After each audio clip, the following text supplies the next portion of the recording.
Hi guys, I'm back again today with another video, and today we're checking out 7 free things in UK that cost money in the USA.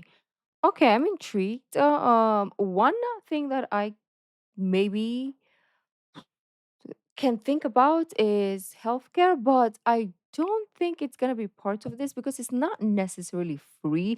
Obviously, it's your it's part of your insurance, like you pay for it. But when you go for like checkup or stuff like that, it's free or cheap. I don't know. We'll see. Let her do the explaining. I'm just here to listen and learn. Before we do start, don't forget to subscribe, click the bell button, and let's begin.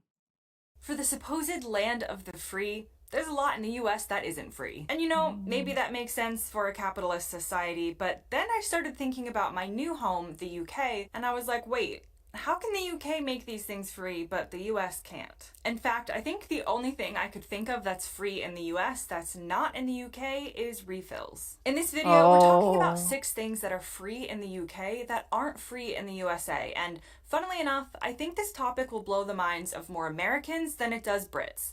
It certainly did for me when I first moved to the UK in 2012. Number 1, the NHS, or healthcare being Oh, free there at we the go. point of use.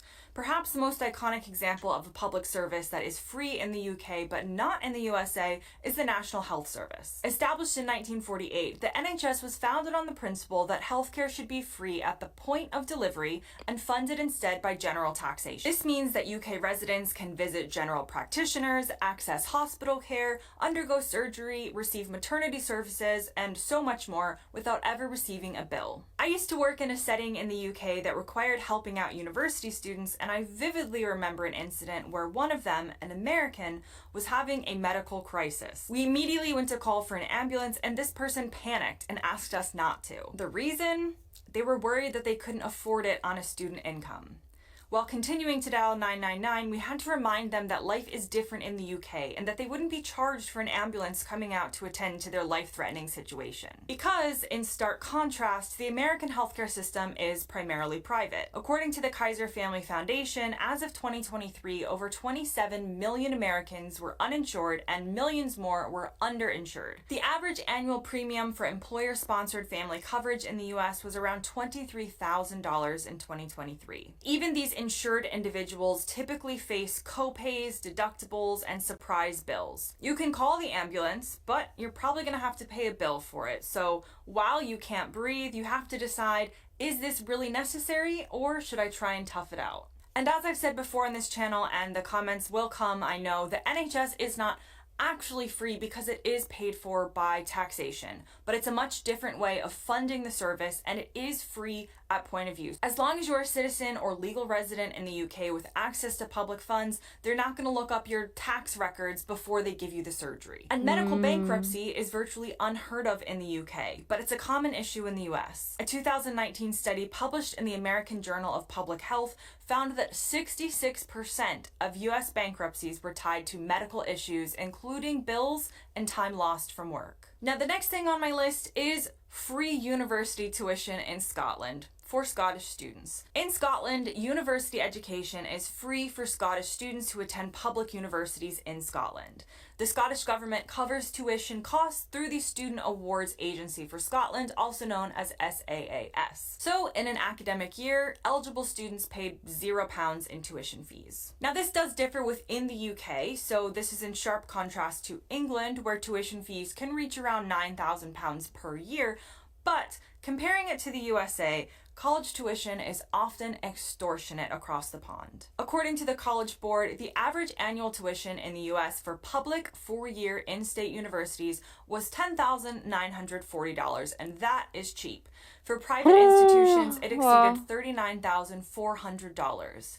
Additionally, American students graduate with an average debt of around $30,000, which creates long-term financial burdens. This difference between the US and Scotland in particular illustrates how education policy reflects broader social goals. Scotland views higher education as a public good worth investing in, while in the US, it's often treated as a personal investment in a financial commodity. Now let's talk about bank accounts. In the UK, UK, opening and maintaining a basic current account is typically free.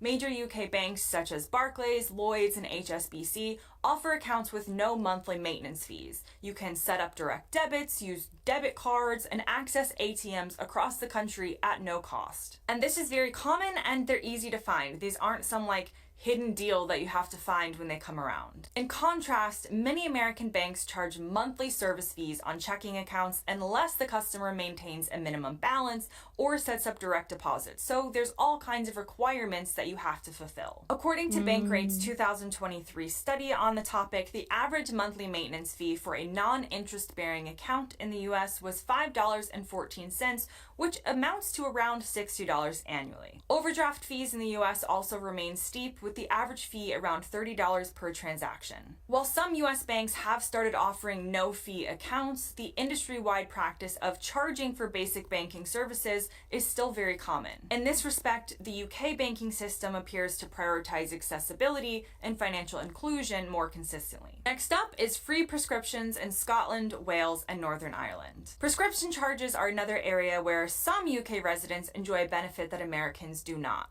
In Scotland, Wales, and Northern Ireland, all prescriptions are free for residents. This policy was Let's go to introduced in Wales Scotland in 2007, Northern Ireland in or 2010, Ireland. and Scotland in 2011, with the goal of removing barriers to medication adherence and public health. In England, prescriptions are not free, but the cost is fixed and is around £9 per item, although many people are exempt, including £9 per item. Wow. Um, okay. Let's go back to the education part. Over here, people would think, right? Countries like ours would have free education for people who can't afford. But no, there are private organizations that do provide that, and there are public organizations that provide free educations, but for like smart people. So everyone else in between don't get free education. Like, for example, if you are not smart and you don't have money, then you can't have an education. Or if you don't have access to a private organization who provides um, free education, then, too bad, right? But if you ask me, is there a public system in the Philippines that provide free education for everyone who goes to public school? No. That is something we should work on, actually. Yeah. And when it comes to healthcare, it's affordable. But of course, if you want better, the more money you have, the more, like, you can, in the Philippines, it's like the more money you have, the better you will have also. So that's how it works. The system is the rich gets richer and the poor gets poorer. It's that kind of society. children, the elderly, pregnant women, and those with certain chronic conditions. This is unheard of in the US. In contrast, Because prescription needed. costs in the US are highly variable and often excessive. The Commonwealth Fund reported that in 2022, the US had the highest per capita pharmaceutical spending in the world, with the average person spending over $1,200 per year on prescription drugs. The Oh, price wow. of insulin in particular has drawn public outrage. While a vial of insulin costs about £25 in the UK, in the US it can cost up to $300. The UK system reflects a public health approach, while the American model is market driven, with pharmaceutical companies playing a major role in pricing. Now, cultural access is another area where the UK excels in providing free resources. Major national museums in the UK, including the British Museum, the National Gallery, the Natural History Museum, the Museum of Scotland, the list goes on, they offer free general admission. While they may suggest or ask for donations or charge for special exhibitions, the core collections are open to the public at no cost. By contrast, many leading museums Wow. in the US charge entrance fees. For example, admission to the Museum of Modern Art in New York is $25. The Field What? Museum in Chicago charges $30 for adults. While some American museums do have the occasional free days, these are exceptions typically rather than the norm. And last on my list is free access to nature and national parks. The UK's 15 national parks, including the Lake District and Snowdonia, are open to the public free of charge. There may be parking or facility fees, but there's no general admission charge. You can just go in and enjoy the national park. This policy underscores the idea that nature should be freely accessible to everyone. In the United Mm. States, don't get me wrong, the national park system is vast, it's beautiful, it's worth visiting, but access often comes with a fee. As of 2024, entrance to parks like Yosemite, Yellowstone, and the Grand Canyon costs around $35 per vehicle. You can get an America the Beautiful annual pass to national parks, which costs $80. While these funds help with maintenance and preservation, the cost can discourage frequent visits, particularly for low-income families. Moreover, privatized concessions within US parks often mean higher costs for food, lodging, and tours, where the UK tends to maintain a more open and less commercialized approach. That brings me to the end of this video. Comment below on anything you found surprising. As always, thanks for watching, and I'll see you next time. Oh, okay. So some of these things we already knew, but it was good to know the rest. Yeah. Um, Sometimes it's hard to kind of like say things because it's just a scary world out there, you know? So thank you guys for joining. If you have any additional stuff that you can think of from your country that is free and you know that is not in the US, then let me know down in the comments. Can I think of something that is free here that is not in the US? Freedom, maybe? I don't know. You guys let me know. I'll see you in the next video. Bye.